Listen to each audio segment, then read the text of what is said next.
ಗಭಸ್ತಿ ನೇಮಿಃ ಸತ್ವಸ್ಥಃ ಸಿಂಹೋ ಭೂತ ಮಹೇಶ್ವರಃ ಆದಿದೇವೋ ಮಹಾದೇವೋ ದೇವೇಶೋ ದೇವಭೃದ್ಗುರುಃ.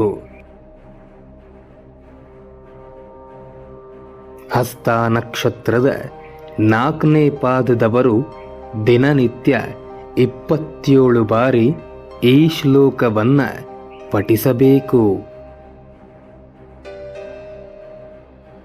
ಇದರ ಅರ್ಥ, ಪ್ರಕಾಶದ ವಲಯದ ಮಧ್ಯ ನಿಂತವನಾದ, ಕತ್ತಲೆಯನ್ನೋಡಿಸಿ ಬೆಳಕಿನ ಪುಂಜವನ್ನು ನೀಡುವವನಾದ, ಎಲ್ಲ ಭೂತ ಮಹೇಶ್ವರಿಗೆ ಅಧಿಪತಿಯಾದವನು ಶಿವ.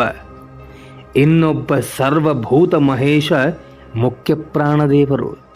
ಈ ಎಲ್ಲ ಸರ್ವಭೂತ ಮಹೇಶ್ವರಿಗೆ ವರನಾದ, ಆದಿಯಿಂದ ಅನಾದಿವರೆಗೆ ಇರುವವನಾದ, ಬ್ರಹ್ಮಾದಿ ದೇವತೆಗಳನ್ನು ಜ್ಞಾನಿಗಳನ್ನು ಸಲಹುವವನಾದ ಆ ಭಗವಾನ್ ಮಹಾವಿಷ್ಣುವಿಗೆ ನಮಸ್ಕರಿಸುತ್ತಿದ್ದೇನೆ, ನನ್ನನ್ನು ರಕ್ಷಿಸು ಎಂದು ಬೇಡಿಕೊಳ್ಳುವುದೇ ಈ ಶ್ಲೋಕ.